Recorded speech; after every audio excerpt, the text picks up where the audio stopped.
E aí, meus amigos, tudo bem com vocês? Obrigado por assistir esse vídeo e eu quero que vocês fiquem comigo até o final, que eu vou fazer algumas revelações para vocês. Vocês sabem o que é o Teatro das Tesouras? Vocês sabem o que é o Pacto de Princeton? Pois bem, eu vou mostrar para vocês o que é o Teatro das Tesouras e o Pacto de Princeton. Aqui para vocês. A matéria é: foto de Lula com FHC causa incômodo no PSDB, anima PT e irrita entusiastas da terceira via. Que a gente já sabe que não emplacou, né?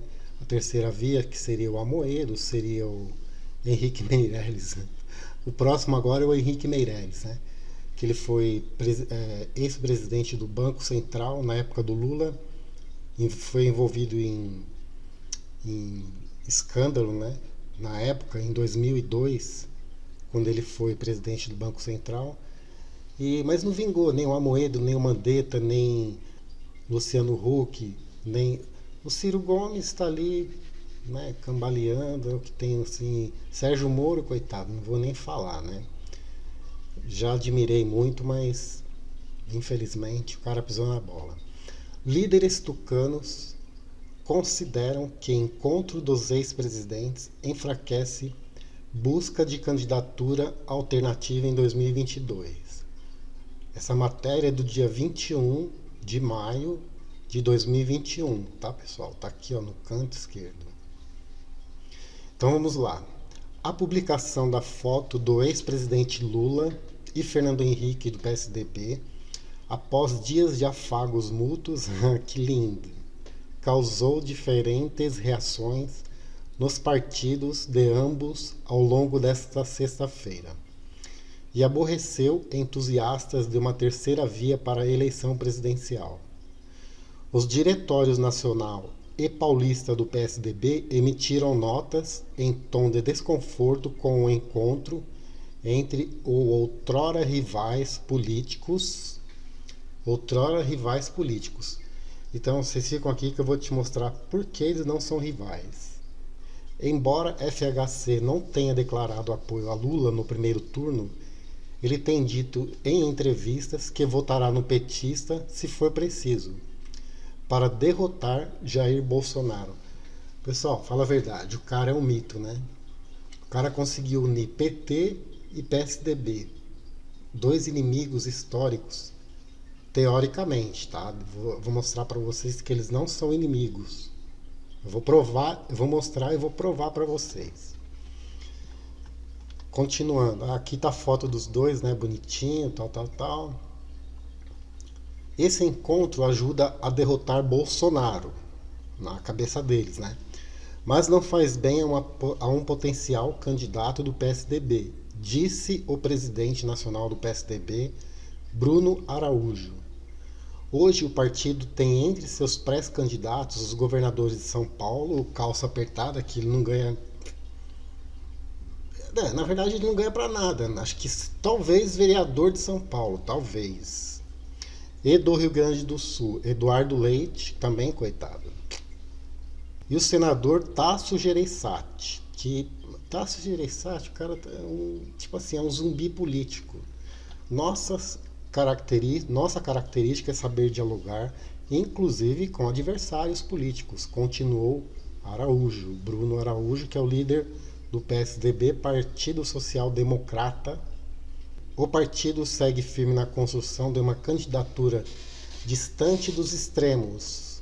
Não sei o que é extremos para eles. Bom, para a gente, extremo é o comunismo, né? Que se estabeleceram na democracia brasileira.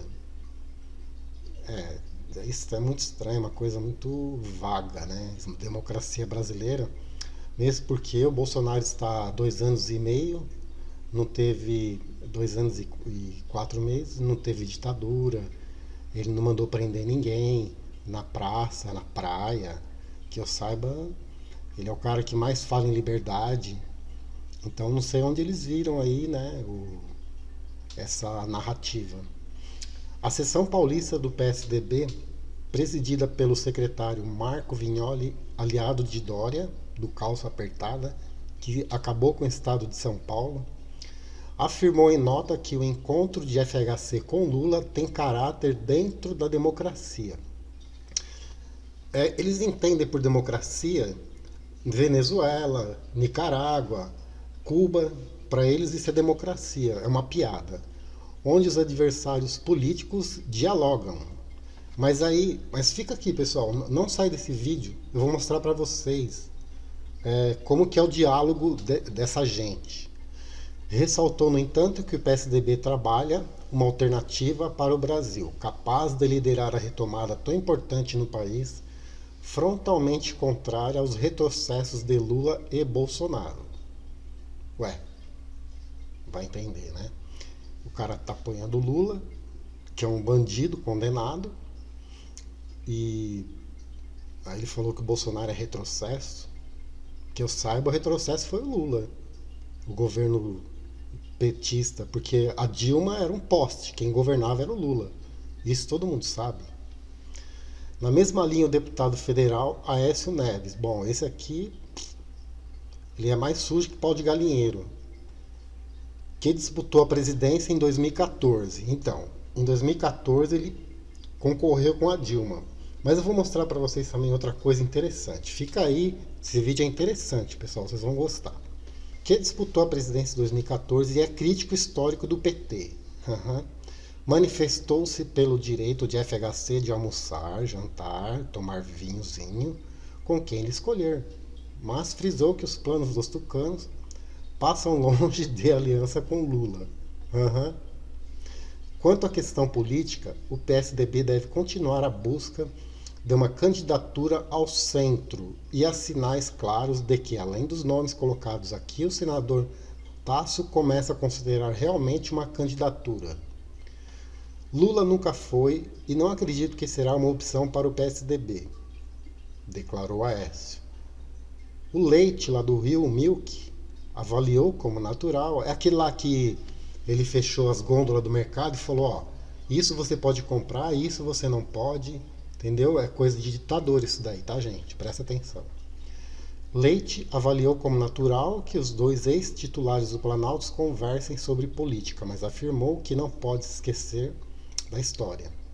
Conversar com todos é premissa de quem já deseja o fim do nós contra eles, mas eu não aceito que o Brasil ande para trás. Confio que FHC também não, disse o gaúcho.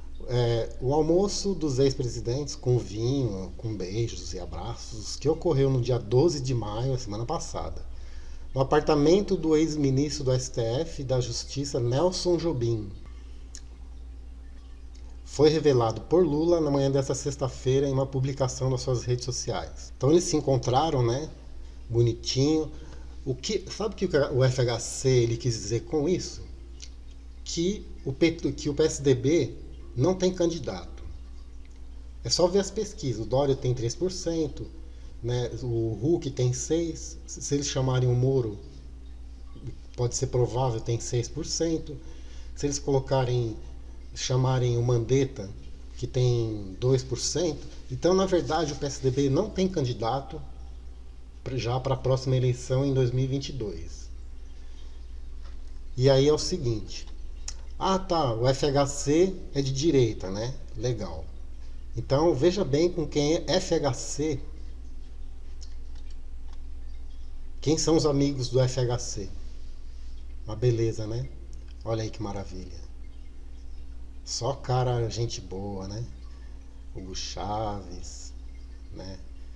FHC. Esse daqui já foi. Esse também. Pessoal, vocês sabiam que o FHC ele foi exilado lá no Chile? E ele, no Chile, na época, quando ele foi chutado aqui pelos militares que não queriam a ditadura do proletariado aqui no Brasil, ele fez treinamento lá no Chile sobre inteligência cubana, tá? Então o FHC... Esse cara aqui, ele é um dos caras, depois do Zé Dirceu, da esquerda no Brasil, ele é um dos mais perigosos. Tá? É perigoso, é bandido mesmo, perigoso, é assim, de alta periculosidade. Porque ele é um cara, é sociólogo, é um cara estudado, é inteligente, mas a inteligência é pro mal. Ó, então essa foto de hoje, que saiu hoje, né, a matéria, é uma foto, na verdade, reeditada, porque tá aí, ó, FHC e Lula, né, isso deve ser há 40 anos atrás. Então você vê que eles nunca foram inimigos. Eu vou mostrar pra vocês porque eles nunca foram inimigos. Fica aí, hein, gente? Não sai daí que eu vou mostrar pra vocês. Então eu perguntei no começo do vídeo, vocês sabem o que é o Teatro das Tesouras? Vamos lá que eu vou resumir pra vocês. Teatro das Tesouras. Presta atenção. Já ouvi falar da estratégia das tesouras? Não. É a divisão da política em duas faces aparentemente opostas, da mesmíssima força. Uma face moderada e outra radical. A moderada é o PSDB, que é um PT assim mais cheirosinho, e a outra radical é o PT. A radical fala de mudanças e a moderada finge ser oposição. Por que finge ser oposição? Eu vou falar para vocês por quê. Sabe desde quando o PSDB e o PT estão disputando eleições? Desde 1984. Em 1984 foi o FHC. 1994, pessoal, desculpa. 1994 foi FHC e Lula. O FHC ganhou. Ele ganhou em 98. Foi Lula e FHC. 94 e 98. 2002 foi Lula e sabe quem? José Serra. É outro guerrilheiro também do PSDB.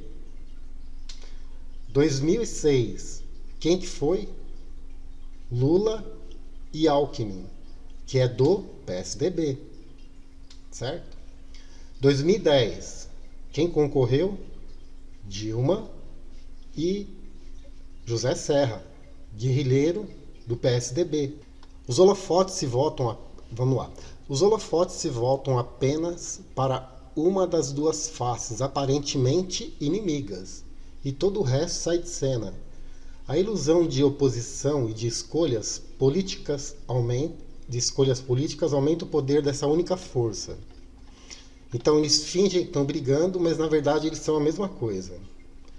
A gente é trouxa e acha que escolhe lados e candidatos, mas na verdade o voto não muda absolutamente nada. Eu vou mostrar por que não muda nada. Espera aí, hein?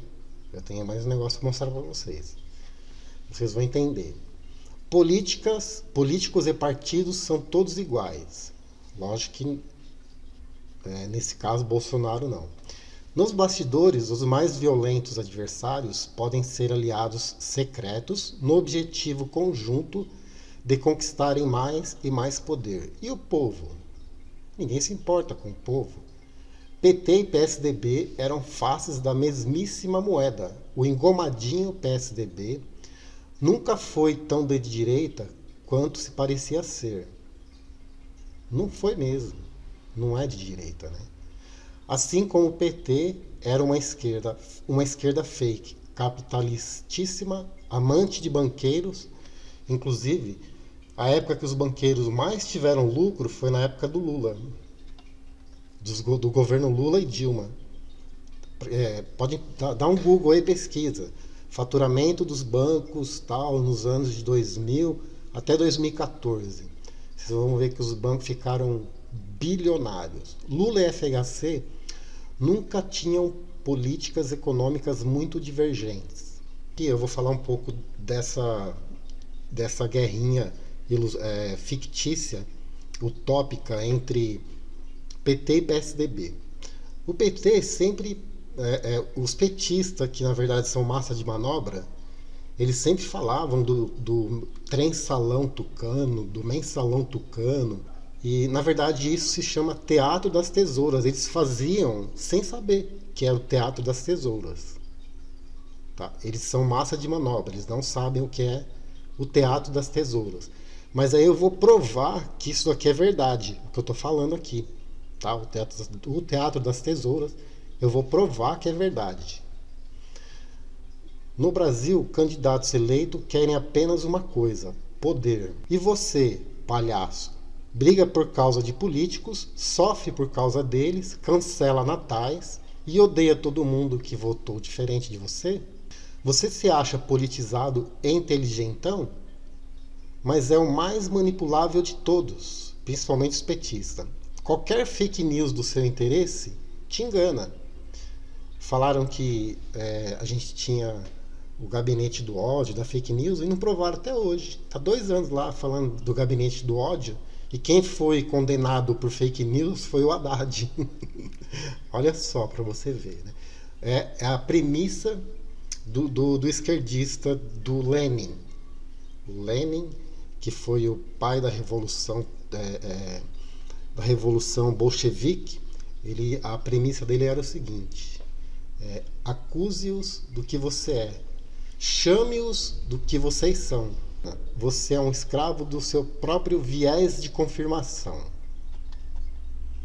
Tá, eu sei que é mentira sua que você brigou com as pessoas por causa de política. Foi nada.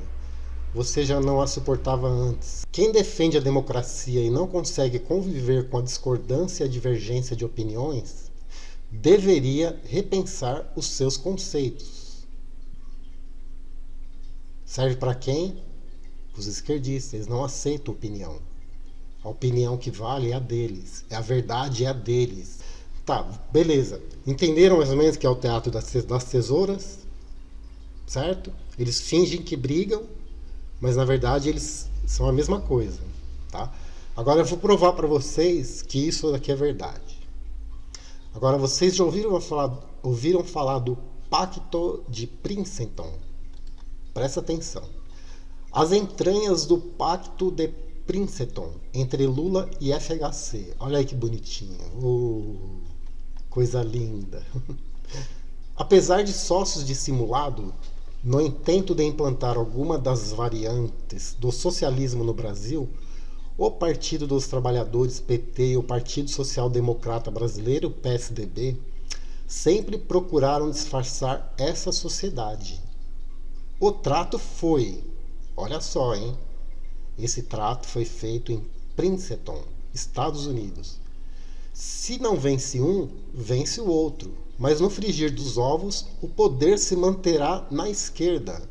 Mediante a estratégia política nada honesta, a esquerda conseguiu governar com preliminares desde 1985. De 1995 a 2018. Aí de 1995 a 2018, primeiro com Fernando Henrique Cardoso, 2 mandatos consecutivos, depois com Lula, igualmente 2 mandatos, e Dilma Rousseff, 1 mandato e meio.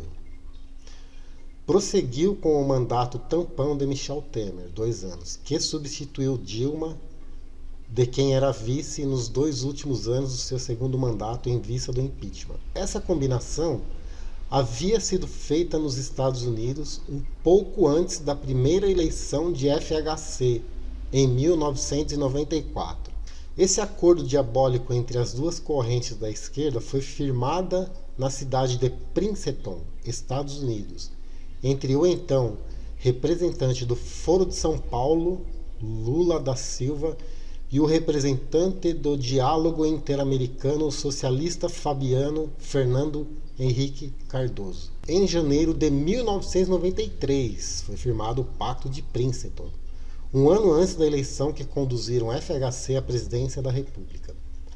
O Pacto de Princeton deu certo, tanto que deu certo que a esquerda ocupou a cadeira presidencial durante 23 anos, mais tempo que regime militar, que governou de 64 a 85, período em que o Brasil teve grande impulso desenvolvimentista, outra contra a estagnação e o atraso político, social e econômico deixado pelos sucessores da mesma esquerda, cuja maior obra foi a roubalheira que fez os cofres públicos, estimada em cerca de 10 trilhões de reais, superior ao PIB brasileiro atualmente em 7,3 trilhões de reais. Eles colocaram bilhões aqui, mas eu acho que eles erraram na matéria. Então, durante o período de 23 anos em que a esquerda governou, eles roubaram aproximadamente dos cofres públicos 10 trilhões de reais. Gente, sabe o que é isso? É muito dinheiro, cara, é muito dinheiro. Por isso que a gente está nessa miséria que a gente está hoje. Por isso que não tem vacina, não tem hospital, não tem segurança, não tem saúde, não tem educação. É uma coisa assustadora.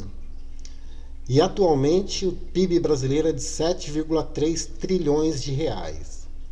O tal pacto reconheceu uma esquerda formal, representada por Lula, pelo PT e por todos os seus comparsas. Uma falsa direita, representada por FHC, o partido PSDB, toda a camarilha de esquerda se fingindo de direita, que não são de direita, tá, gente? Pessoal, o PSDB não é de direita. Põe a mão na cabeça e repete toda hora no espelho. O PSDB não é de direita. Eles são tão comunistas quanto o PT.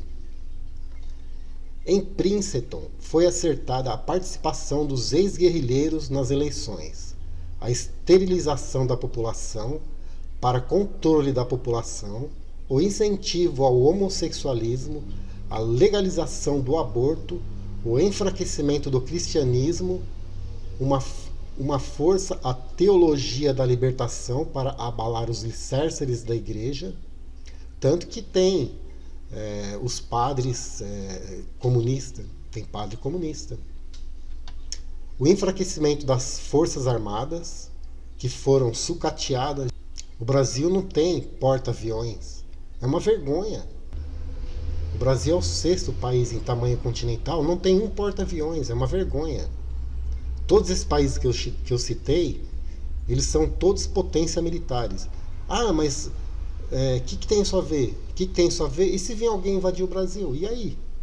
Que a gente vai ser escravo? Os caras vão entrar aqui, a gente não tem como se defender, porque não tem porta-aviões, não tem defesa antiaérea. É ridículo. Qualquer país minúsculo, você pega Israel, que é do tamanho do Sergipe, os caras têm bomba atômica, entendeu? O Brasil tá aqui, não tem nada. Quer dizer, não tem nada. Abalar os alicerces da igreja, o enfraquecimento das forças armadas e a difamação da Revolução de 64, que não foi golpe. Presta atenção, tá? A comunada de 64, eles foram chutados pelos militares. Os caras chegaram e falaram, não, vamos dar um chute nesse cara, porque aqui não vai virar Cuba. É evidente que não foi conseguido tudo, mas a grande parte foi, inclusive a eleição para senador do ex-motorista e guarda-costas de Carlos Marighella. O combate sem trégua ao cristianismo. Antônio Gramsci pergunta, vocês sabem quem que é Gramsci? Então, Gramsci, ele é um italiano e ele foi preso na década de 50 e ele falou que Karl Marx estava fazendo errado a revolução do proletariado, que não seria com armas e fuzis nem com força, seria através das faculdades, através dos meios de comunicações, e destruir a família, destruir todos os valores judaicos cristãos, que é o que rege o Ocidente.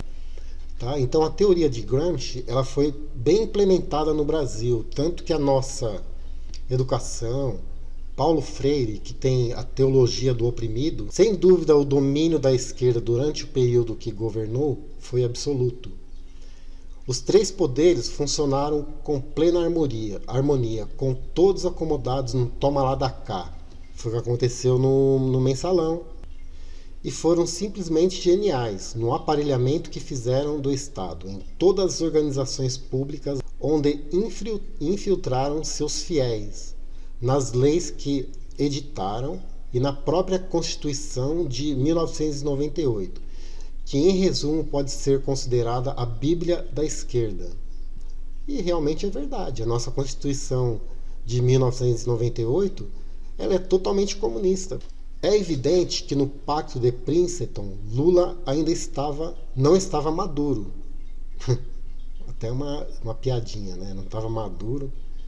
e vai cair de podre, não da Venezuela, para assumir a presidência. Esse sacrifício teria sido assumido pelo veterano FHC, concorrendo pela direita, que não é direita, é esquerda, aos olhos enganados do povo brasileiro. Mas acabou chegando o momento de Lula, que após tanta insistência acabou sendo eleito presidente da República em 2002, certamente com o aval secreto de FHC, que tanto nessa quanto nas eleições seguintes sempre fingiu apoiar o candidato de direita do seu partido, o PSDB.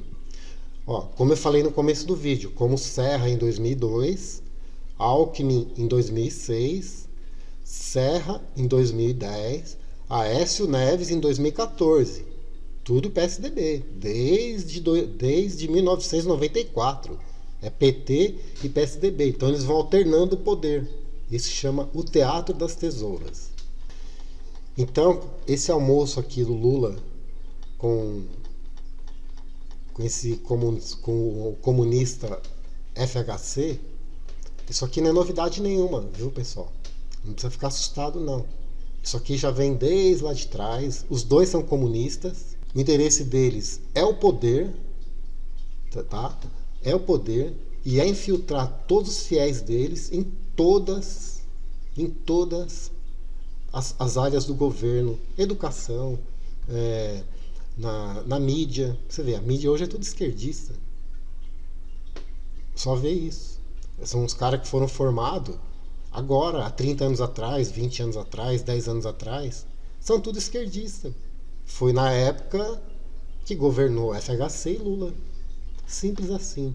Então, esse almoço, esse vinho aqui, né, deve ter sido um vinho bem caro, que eles tiveram no dia 12, tá? Mas não é nenhuma novidade. Que os dois são de esquerda e ambos serão chutados na próxima eleição em 2022, porque esquerda já era. Esquerda aqui, nunca mais. A gente não quer virar Venezuela, nem Cuba e nem Argentina. A esquerda não vai voltar. E antes de eu terminar esse vídeo, é melhor já ir se acostumando. Bolsonaro 2022 até 2026. Depois a gente vê, tem o Tarcísio, aí tem o Weintraub, e a gente vai continuar aí à direita aí por um bom tempo. Um abraço, pessoal, compartilhem, dá uma curtida aí, compartilhem esse vídeo.